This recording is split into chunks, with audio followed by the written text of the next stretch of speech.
mayamgi nungynaba leijariba makhal mathal manipuri channel na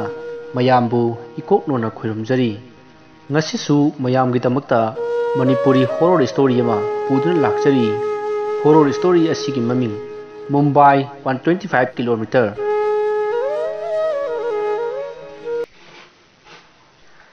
nungdang ama suklaba umang amada nupa ama lambi lamhangnaduna kuchen cheli suklamamlaba umang aduda nupa adu mafam amadagi amada kuchen chelingai magi tungda nupi ama kappagi khonjal tarai masidagi nupa adu tuminna sapnepaga tunglomda phat jengthurai hairiba thodok asi hospital da naduna leiriba kajalgi mamang oina ubadagi mahak khangduna kanna lauraga mikap thorakle mahakna kanna laubagi khonjel tabada magi mama mapa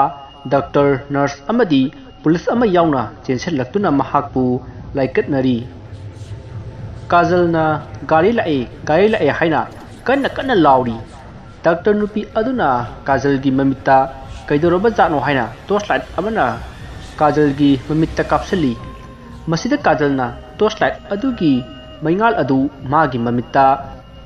gari amana thomgadabagi thawjil lakba oina ukhi masida kajal kanna muk lauri doctor nupi aduna tumthanaba hidak ama kapadagi kajal lawba adu toklaga tapna tumthaki kajalna hospital asida angawbi amagum naduna leibasi karamna oirakhibano haibadu makhataba wari asidagi mayam punna khaminarasi nungdang ama birthday ama yamna sauna pangthoklami birthday aduda isai nongmai thaduna birthday adubu yawpur lakliba mayam adu yamna nungaina langli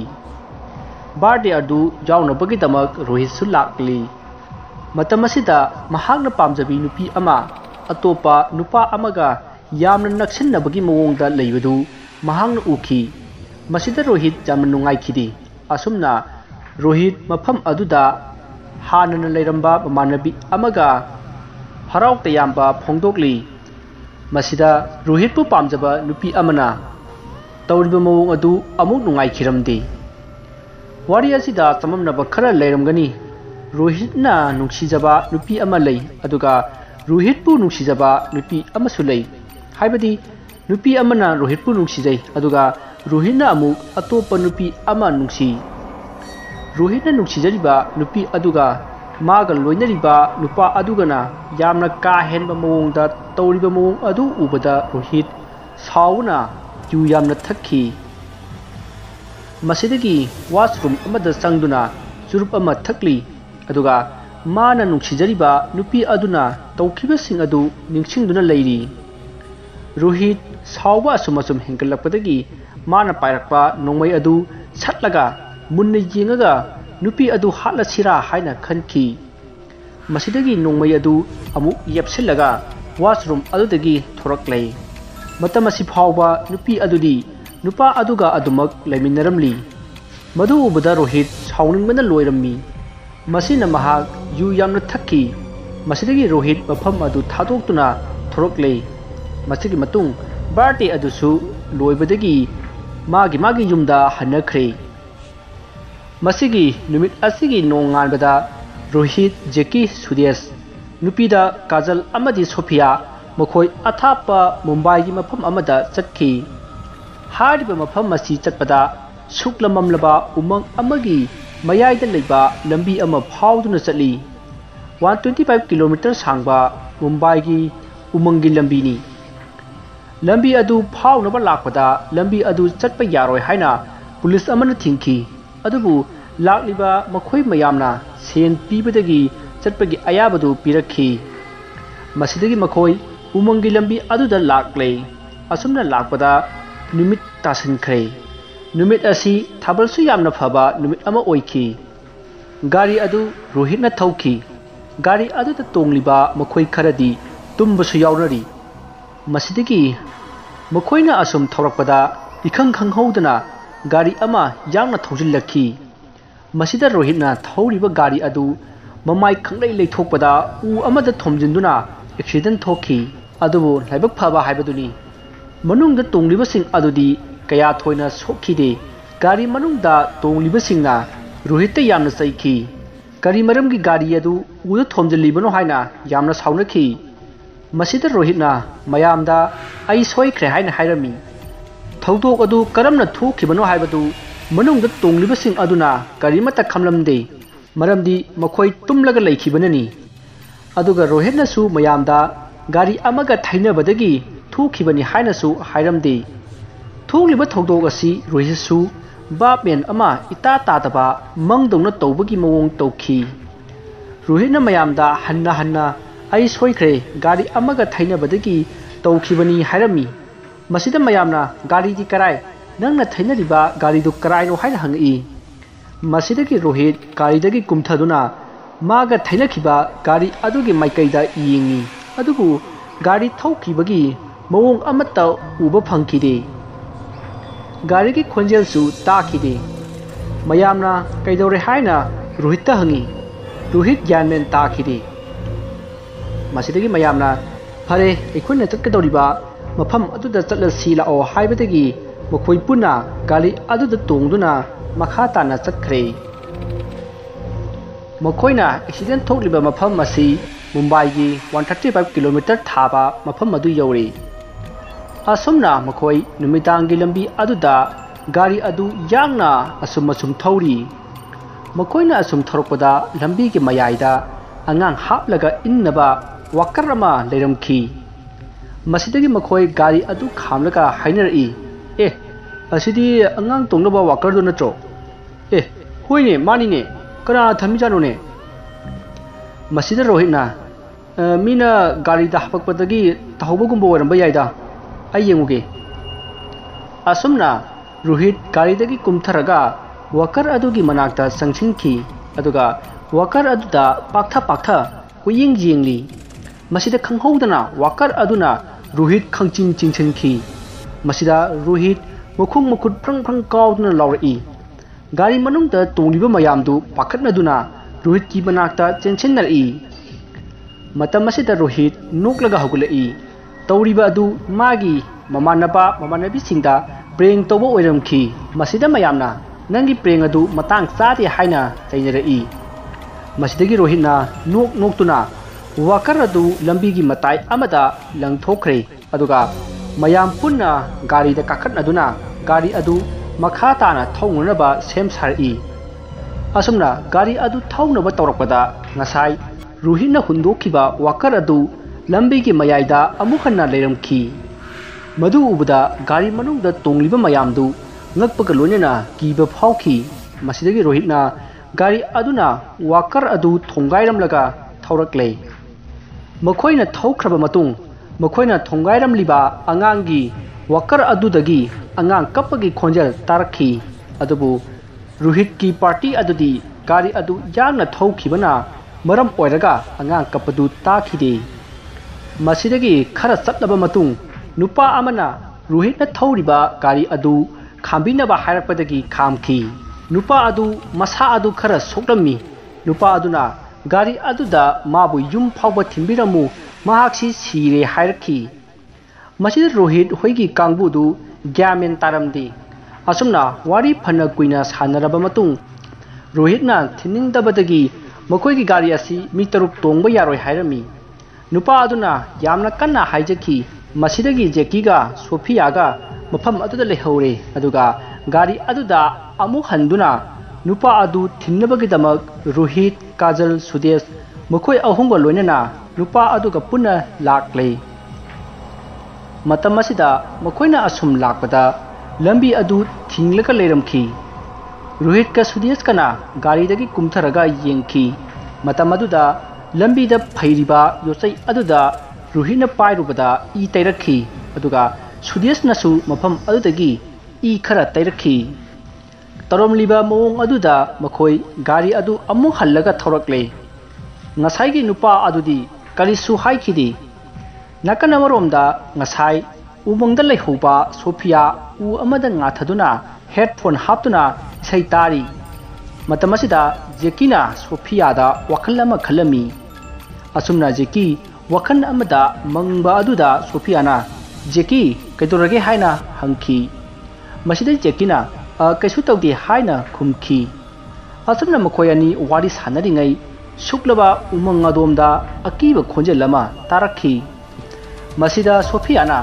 kainu asida khongni sibo yengusi haina haibadagi Jackie ga punna makoina takiba khonjel adomda lakle makoina sum lakpada makoigi mamangda kum ama leibadu ukhi kum adugi manungda kari kari leiba jano khanduna Jackie ga Sophia ga kum aduda asum changchili tanja aduda kum aduda migi makhut ama asum thingkalai adubu Jackie amadi Sophia di udri tanja aduda Sudesh laktuna nawani sida kaidoramino aikhoi lae lao haina kaurai masidagi makhoi anisu Sudesh ki matung induna satkhre adubu kum adudagi migi makhut ama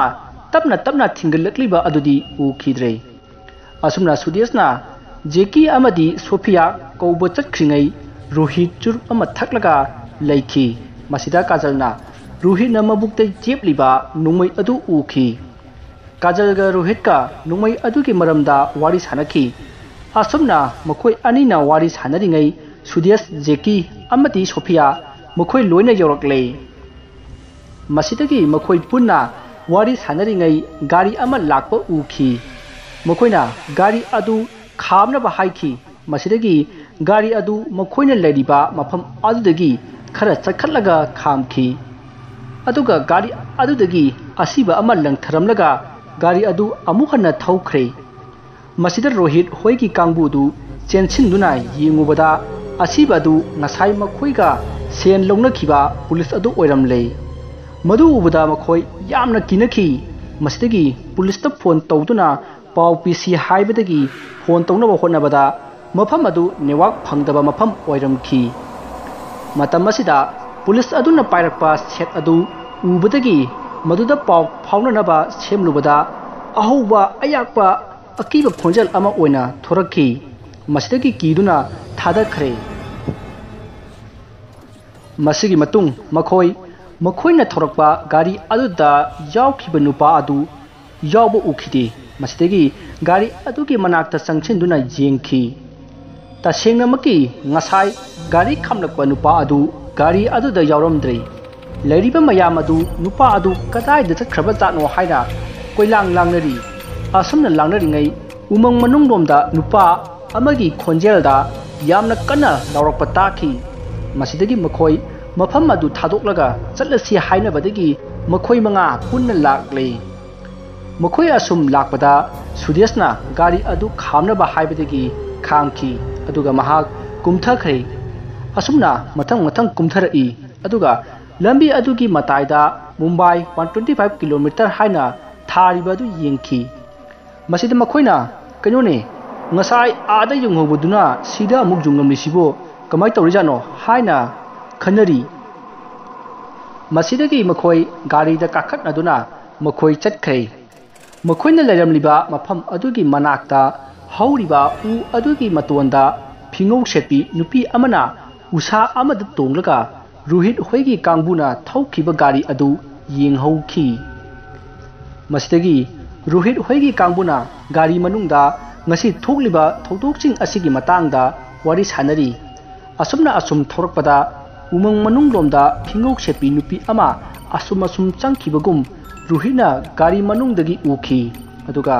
lalibasing adudi kanamatana ukhide masidagi Rohitna gari adu khamki mayamna kaidorage haina hangi masida Rohitna hojik umang manunglomda phingou sepi ama changkhibadu noi uhudro Rohitna hairaiba wa aduda mayamdu kinarai aduga makhoi uhogde haina khumnarai asumna chalangnari tanja aduda Sudeshna phamliba sit adugi nakanda phingou sepi nupi amana gari adugi glass adu haithanaba dangdang thilakhi masidagi gari manungda tongliba miyamdu mathang kumtharakle aduga nupi aduda kaidore haina hangi nupi adugi makhutta angang amasu pamli adubu mayamna hanglibadu nupi aduna khumlakte nupi adugi maraibaktasu sokpagi tak amasu tai masida mayamna नुपी असि मागी नुपागा साउनबदगी मपामदा हन्नबा लाकपा ओइरमगनी हाइना खनखी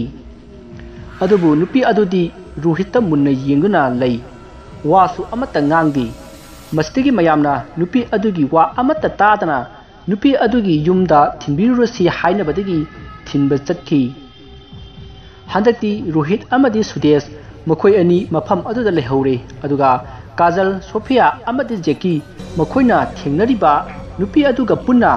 नुपी अदुगी युमदा थिल्लिबनी हाइना थिनबा चटखी सोमदा लेहौरिबा रोहित सुदेश मखोय अनिना वारी सानरी सुदेशना रोहित ताहिरई नुपी अदुगी युमसु खंगदना कदाइदनो मोना थिनबा चखरिदुबो अदुगी सुमथक्ता नुपी अदुना थिनबियु हाइबसु नते कइनो तौरिसिबो भामेन अमा इता तादेको आई मसिदा रोहितना नंग नतेमी आइसु ज्ञान तादेको मोय थोपको तौजरसनु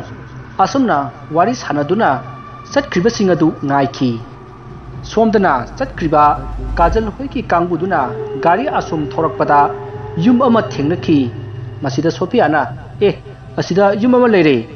मसिदगी मी अमा कौथोकलगा सिनरमसी असमना हाइनदुना मखोय yum अदुदा संगुनबा हाइनरई अदुबु जेकिना आइदी नुपी असिगा पुन्ना लेहौरगे नबानी युमुरो हाइबदगी Sophia अमदी काजल yum अदुदा लाकले मसिदगी मखोय अनि युम अदु यौदुना इमुंग चंगखी अदुबु युम अदुदी कनासु लैरमदे अदुगा ममसु यामना ममलमी मसिदा सोफियाना मैखेत अमा खेतुना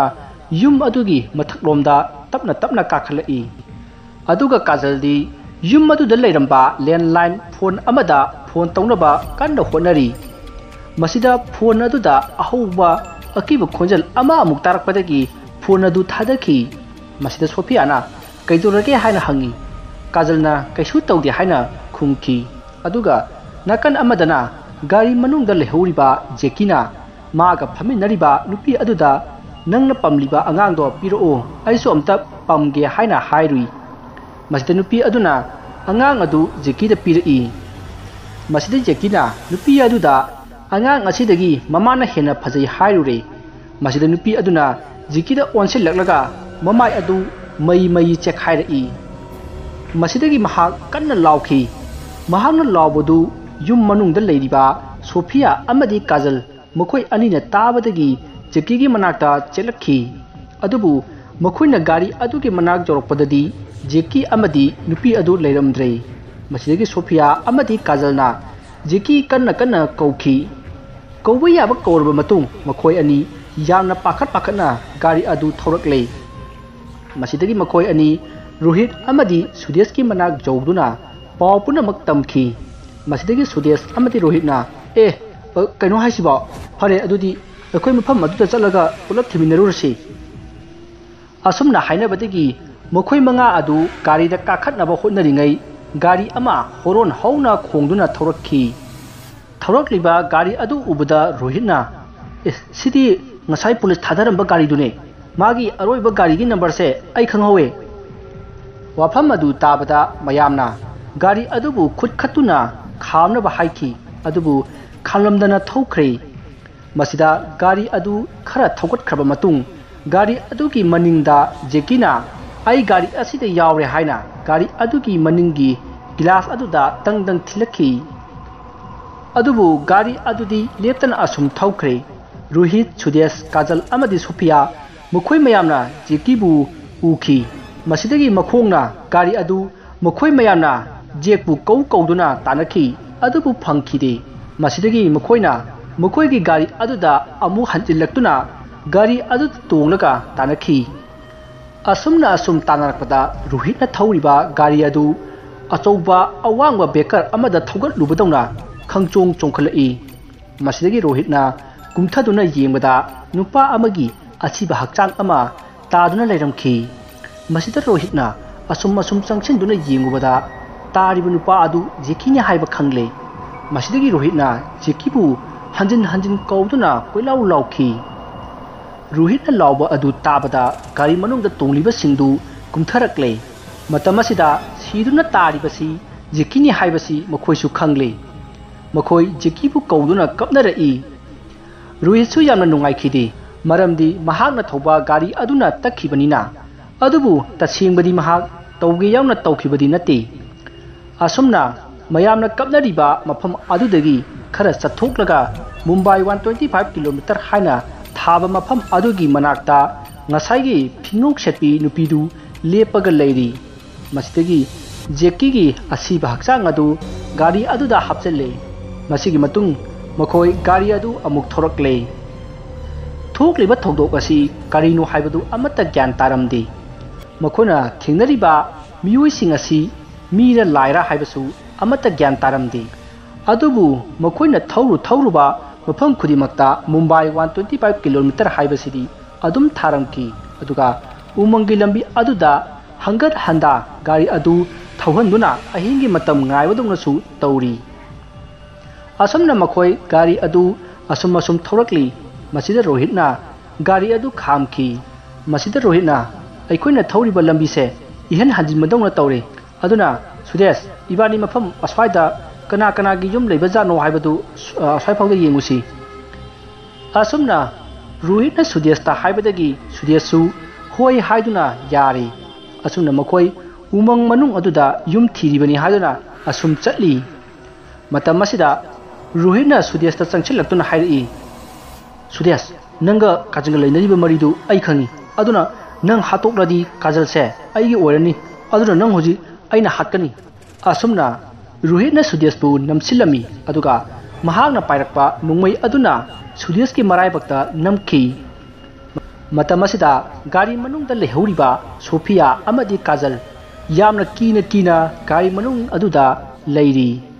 ꯃꯇꯝ ꯑꯁꯤꯗ ꯉꯁꯥꯏ ꯑꯍꯥꯟꯕꯗ ꯃꯈꯣꯏꯗ ꯒꯥꯔꯤ ꯈꯥꯝꯃꯨ ꯍꯥꯏꯔꯛꯈꯤꯕ ꯅꯨꯄꯥ ꯑꯗꯨꯅ ꯒꯥꯔꯤ ꯑꯗꯨꯒꯤ ꯊꯣꯡꯒꯤ ꯋꯥꯡꯃꯗ ꯗꯪ ꯊꯤꯜꯂꯛꯈꯤ, ꯑꯗꯨꯒ ꯑꯃꯨꯛ ꯇꯨꯃꯤꯟꯅ ꯂꯩꯈ꯭ꯔꯦ꯫ ꯑꯁꯨꯝꯅ ꯀꯤꯗꯨꯅ ꯂꯩꯔꯤꯉꯩ ꯏꯈꯪ ꯈꯪꯍꯧꯗꯅ ꯅꯣꯡꯃꯩ ꯀꯥꯞꯄꯒꯤ ꯈꯣꯟꯖꯦꯜ ꯇꯥꯔꯛꯏ꯫ ꯃꯁꯤꯗ ꯀꯥꯖꯜꯅ, ꯑꯁꯤꯗꯤ ꯅꯣꯡꯃꯩ ꯃꯈꯣꯟ ꯅꯠꯇ꯭ꯔꯣ? ꯉꯁꯥꯏ ꯔꯣꯍꯤꯠꯇꯨ ꯅꯣꯡꯃꯩ ꯌꯥꯎꯈꯤꯕꯅꯦ, ꯃꯥꯅ ꯀꯥꯞꯄ ꯁꯣꯏꯗꯅ ꯑꯣꯏꯔꯝꯒꯅꯤ꯫ ꯑꯁꯨꯝꯅ ꯁꯣꯐꯤꯌꯥ ꯑꯃꯗꯤ ꯀꯥꯖꯜ ꯋꯥꯔꯤ ꯁꯥꯟꯅꯔꯤꯉꯩ ꯔꯣꯍꯤꯠ ꯎꯃꯪꯗꯒꯤ ꯄ꯭ꯔꯞ ꯆꯦꯟꯊꯣꯔꯛꯈꯤ꯫ ꯃꯁꯤꯗꯒꯤ ꯀꯥꯖꯜ ꯑꯃꯗꯤ ꯁꯣꯐꯤꯌꯥꯅ ꯁꯨꯗꯦꯁꯇꯤ ꯀꯗꯥꯏꯗ ꯂꯩꯍꯧꯔꯦ ꯍꯥꯏꯅ ꯍꯪꯉꯛꯈꯤ꯫ ꯃꯁꯤꯗ ꯔꯣꯍꯤꯠꯅ ꯑꯩꯅ ꯃꯄꯥꯟ ꯊꯣꯛꯂꯤꯉꯩ ꯃꯍꯥꯛ ꯂꯩꯔꯝꯗ꯭ꯔꯦ ꯍꯥꯏꯅ ꯍꯥꯏꯔꯛꯈꯤ꯫ ꯇꯁꯦꯡꯕꯗꯤ ꯉꯁꯥꯏ ꯁꯨꯗꯦꯁꯅ ꯎꯔꯤꯕ ꯔꯣꯍꯤꯠꯅ ꯃꯉꯣꯟꯗ ꯍꯥꯠꯅꯅꯕ ꯇꯧꯔꯛꯂꯤꯕ ꯑꯗꯨ ꯃꯥꯒꯤ ꯃꯃꯤꯠꯇ ꯎꯕ ꯑꯣꯏꯔꯝꯈꯤ꯫ ꯑꯗꯨꯕꯨ ꯁꯨꯗꯦꯁꯇꯤ ꯑꯁꯦꯡꯕꯅꯤ ꯈꯟꯗꯨꯅ ꯔꯣꯍꯤꯠꯄꯨ ꯐꯨꯔꯝꯂꯒ ꯅꯥꯟꯊꯣꯛꯂꯒ ꯆꯦꯜꯂꯛꯈꯤ꯫ ꯃꯁꯤ ꯃꯍꯥꯛꯀꯤ ꯚꯥꯞꯅꯤ, ꯑꯗꯨꯕꯨ ꯃꯍꯥꯛꯅ ꯆꯦꯜꯂꯤꯕꯗꯨ ꯀꯗꯥꯏꯗꯅꯣ ꯍꯥꯏꯕ ꯃꯍꯥꯛ ꯈꯪꯈꯤꯗꯦ꯫ ꯎꯃꯪ ꯑꯗꯨꯗ ꯑꯁꯨꯝ ꯀꯣꯏꯆꯦꯟ ꯆꯦꯜꯂꯤ꯫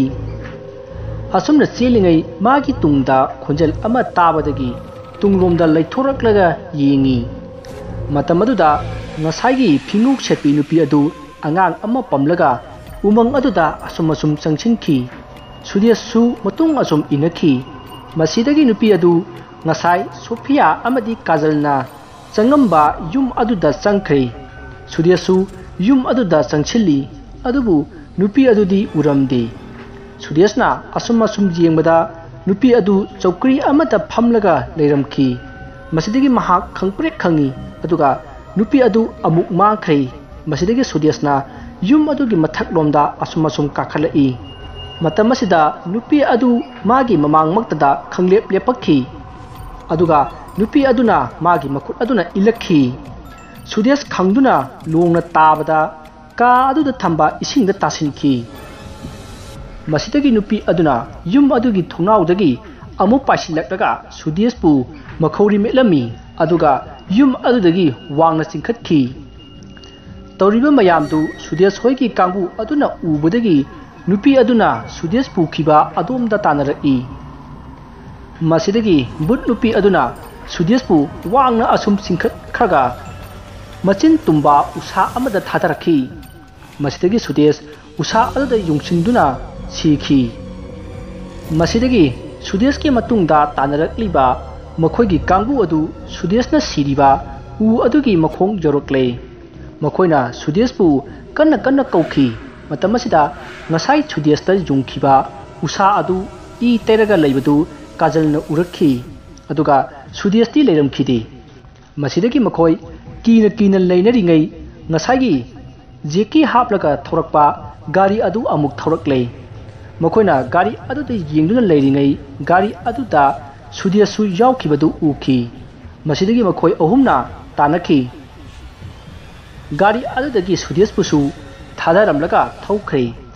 makoi ahumna chensinduna sudiaspu kauduna yamna kapki aduga ruhina gari adu da numina kaptuna tanaki masidagi amu hanjilakle makhoi pakha tana gari adu thauduna amuk lakle hauji hingliba si ruhit kajal amadi sophia makhoi ahum ta ngaire makhoi ahum gari adu khamlaga wa tanari makhoi na yum jauraga sudes amadi jeki gi ahal laman singda gari haina tamgadoribano haina makhoi matha yamna sarami asumna matha saringai sophia du mafam marang khangdana amuk senkhre ruhit amati kajal kauduna thiri matam asida sophia na paiba mobile adu lambi gi mayai amada taduna leibadu ruhit na urakhi aduga mobile adu dagi khara sakhatlaga makhoi gi marup sing puduna he hatliba gari adu khamlaga leiramki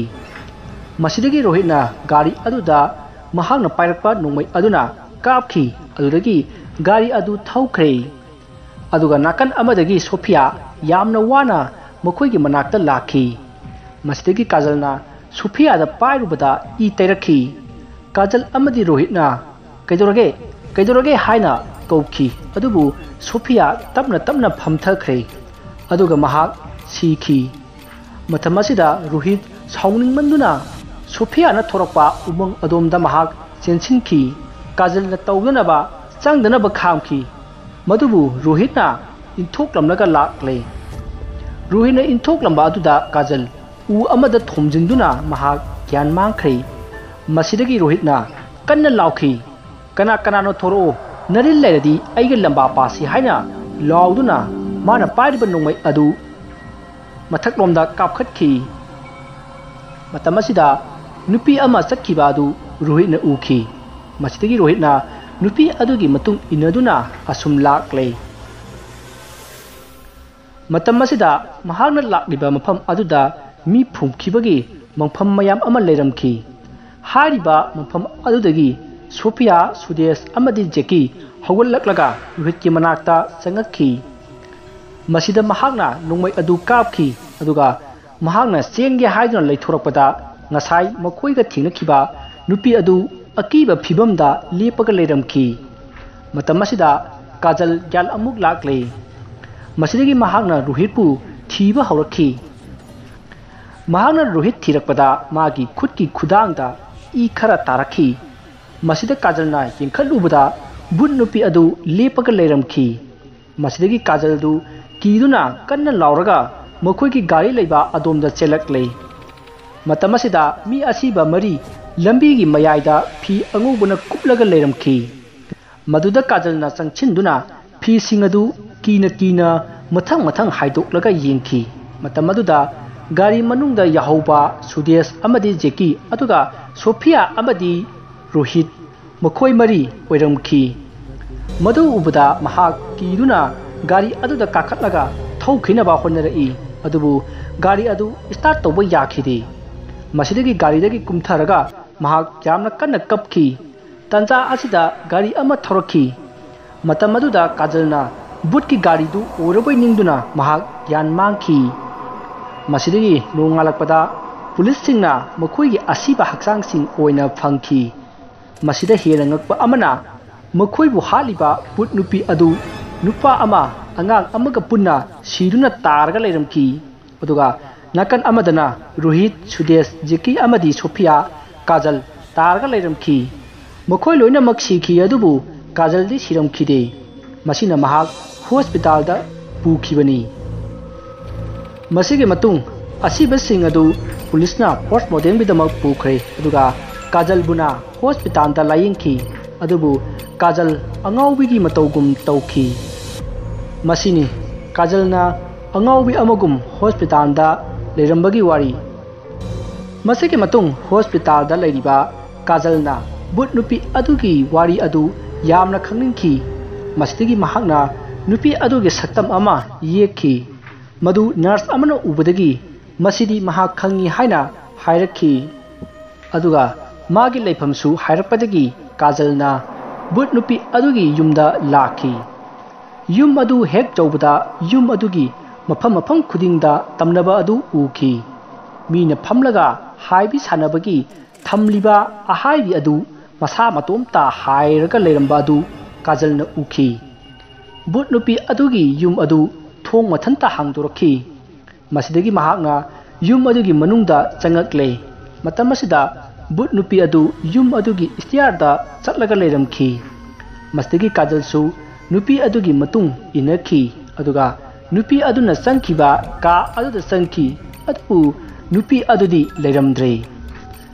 मसिदगी महाकना assume assume लाकपदा नुपा अमा उखी महाकना कनानो हाइना हंखी मसिदा नुपा अदुना ममाय लेथोरखी नुपा अदुदी ngасai मखोइगी गाड़ी खामो हाइखिबा नुपा अदु ओइरमखी हारिबा नुपा असि बुट नुपी असिगी नुपानी नुपा अदुगा काजलगा वारी सानरिङै काजलगी तुंगदा नुपी अमना कौरखी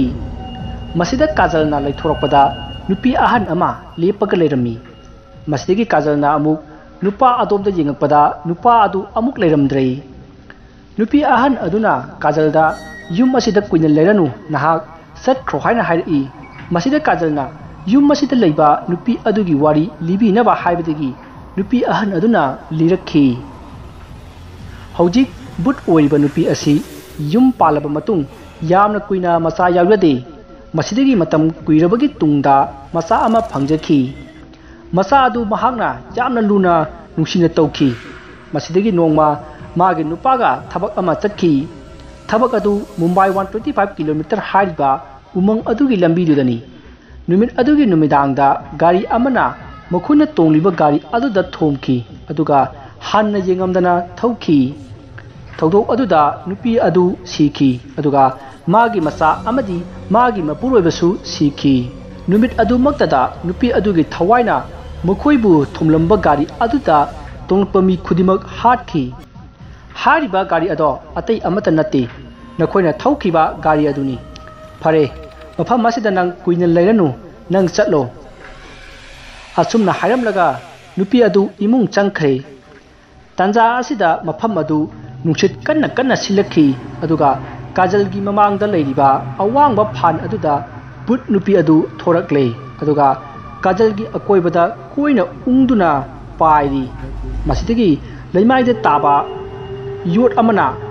चक्रगुम लेरगा काजलदा पाइसिलक्लगा काजलगी मंग अदु कखी असुमना काजल सुसीखी असुमना मखोई अमत्ता हिंखिदे वारी असि मतांग असिदा लोइजरे वारी असिदा सोइखिबा लांखिबा वाहै बता अरानबा कया यावरबसु ताबिरिबसिंगना पुक्चल चावना ngakpigani